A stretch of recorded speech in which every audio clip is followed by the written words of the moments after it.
ભાવનગર બોર તળાવમાં મહિલાનો મૃતદેહ મળી આવ્યો। પ્રાપ્ત થતી માહિતી અનુસાર ભાવનગર ગોગા જકાત ગાયત્રીનગર સામે રહેતા રેખાબેન નારણભાઈ જાંબુચાને માનસિક બીમારી હોય અને મગજની દવા પણ શરૂ હોય આજે કોઈ કારણસર ભાવનગરના બોર તળાવમાં આ મહિલાનો મૃતદેહ તરતો હોવાની જાણ લોકોને થતા ફાયર બ્રિગેડને જાણ કરવામાં આવતા ફાયર બ્રિગેડ સ્ટાફ ઘટના સ્થળે પહોંચી મૃતદેહને બહાર કાઢી આગળની કાર્યવાહી હાથ ધરી હતી। Story report by Anil Gohil, Bhavnagar. ચાલો ચિત્રોડ શ્રી વિરમ મામા ગૌશાળા ચિત્રોડ શ્રી દુધેશ્વરી માં તથા શ્રી વિરમ મામાદેવની દયાથી તથા સમસ્ત ભક્તગણના સહકારથી શ્રીમદ ભાગવત સપ્તાહનું આયોજન કરવામાં આવેલ છે।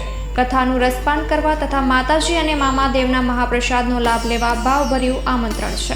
મામાની મોજમાં જોડાવા જરૂર પધારજો। શ્રી વિરમ મામાદેવના ભક્તગણો આપના આભારી છે। શ્રીમદ ભાગવત સપ્તાહ કથા પ્રારંભ ફાગણ વદ 5મ બુધવાર તારીખ 19/3/2025 સવારે 9 વાગ્યાથી બપોરે 12 વાગ્યા સુધી, બપોરે 3 વાગ્યાથી સાંજે 6 વાગ્યા સુધી। કથા વિરામ ફાગણ વદ 11 મંગળવાર તારીખ 25/3/2025 સાંજે 6 વાગ્યે। સ્થળ ચિત્રોડ બ્રિજ 3 રસ્તા હાઈવે રોડ ચિત્રોડ રાપર કચ્છ। સંપર્ક પૂજારી ભાણજી બાપા। Mobile number 9981114306। લાઈવ પ્રોગ્રામમાં આશાપુરા ન્યૂઝના માધ્યમથી આપ જોઈ શકશો।